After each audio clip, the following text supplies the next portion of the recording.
Hello everyone and welcome to another video. In today's video I'll review a very interesting 1:64 scale model, which is actually a Hot Wheel car. Now what is interesting in that Hot Wheel car is the fact that it is my first ever Redline Club model, which is this guy, the Toyota Supra Mark IV from the Redline Club series.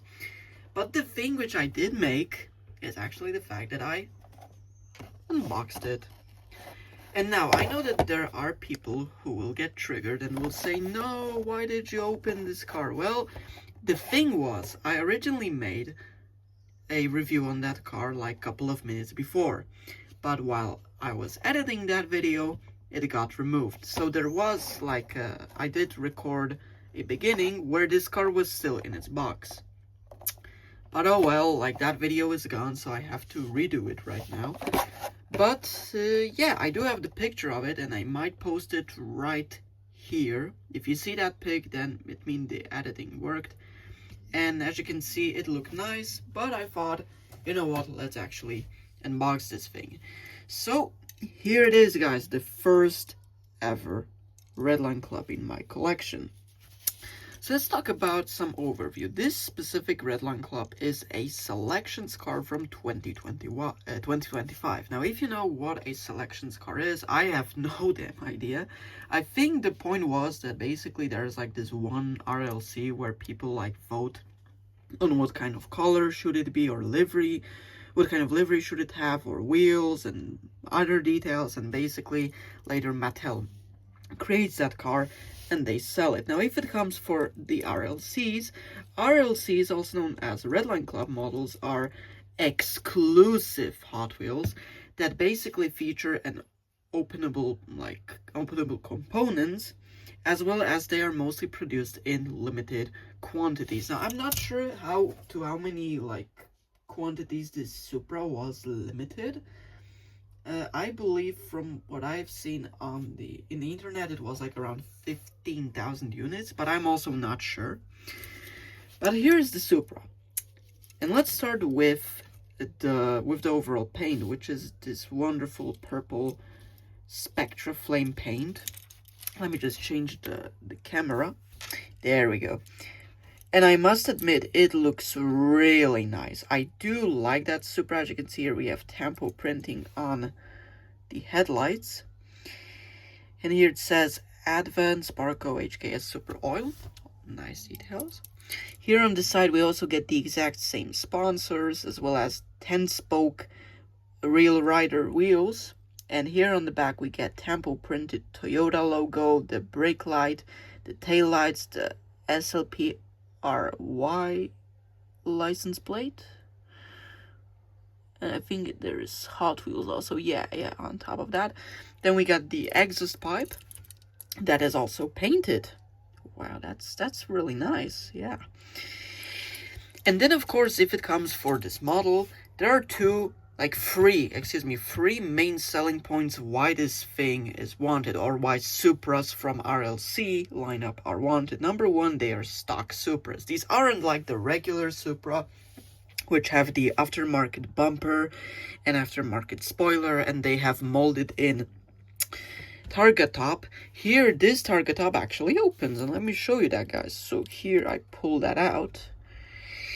And here's the interior. You can see that we've got some mint teal colored seats, as well as stock interior with the center console, the stock steering wheel, the gear shifter. Wow, that's actually quite nice. We even get the handbrake. If you look closely, it is close to the shifter. And here we also get the back seats, but they aren't really nearly as well visible, because the point is that here we have the window behind it, and so it kind of covers that, but it looks pretty nice. Also, we do get the space for the roof where you can attach it. And then, of course, other than just that roof, which, you know, looks nice, I can throw it. I really don't care about Hot Wheels purists. Like, you know, people will criticize me for opening that model. I personally see nothing wrong with it, because I just simply like opening Hot Wheels. There are, of course, models, especially Hot Wheels Premiums, that I just simply don't like opening them because sometimes the card art is way too nice. And also keep in mind that I cut it in that way where, let's say, of course you do see that it's cut in here, but I can always bring it back into that box because when I opened it, there was also another plastic part that had this hood opened, like molded in. So yeah. And then the other thing that made this model desirable by the collectors is the engine bay. Look on how nice that 2JZ looks. Yeah, that teal color, like, pretty nice. But there is one problem, and the problem I'm talking about is called Pop Race Supra, which I already made a review. I already made a review of that car on this channel. Now, these two Supras are vastly different, so we are not going to rate them through the aspect of body kits, because I feel like that would be unfair. We're going to rate them just with the similar parts, and let's say the in common parts. Starting with the headlights, you can see here we get plastic headlights, and here we get these tempo printed headlights. No, here we have Toyota logo, here we don't have Toyota logo. Then if it comes for the side, let me quickly take these side by side. We get the 6-spoke rims and 10-spoke rims. And of course this Supra is a bit bigger because obviously that's Hot Wheel. That's a Hot Wheel. And then we get here the taillights. And here we have the Tempo printed taillights with the Toyota logo. And here we also have a Toyota logo and printed headlights, as well as it says here Supra. Here it says Toyota, and no, there's no Supra printing.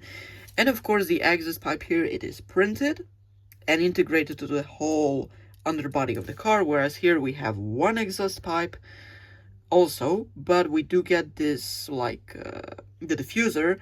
And then if we look over here, the underbody isn't painted. Now the final comparison we're going to make between these two is the engine bay contrast. So here I could open it easily. Here, however, that's a pain to open. Wait, give me 1 second. I just need something thin to slide it in and open it. There we go. Now I did it. So here we get two different engines, and I'm not sure which one is more like nicer, because this one is more stock. It's the stock 2JZ GTE. But this one, I am not exactly sure. I think that's a highly tuned 2JZ GTE. Here we have the, like I showed in the previous video, the honeycomb air filter.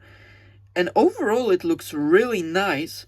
But then again, that teal color here also looks quite good. So it's hard for me to determine which Supra is better. Like, I think if we take the price to, like, the price to what you get ratio, this is a lot better. Because now let's talk about the prices. As you guys know, in the previous Supra review, this car costs like around 15 euros, which is pretty nice.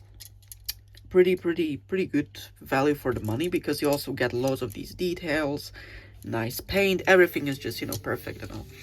But this Supra, it depends, because I got it for like around 30-ish euros, which is pretty okay price. Like, it is pretty okay for an RLC, because I had seen people asking for like over hundreds of dollars for an RLC Supra. I actually got, in that case, lucky.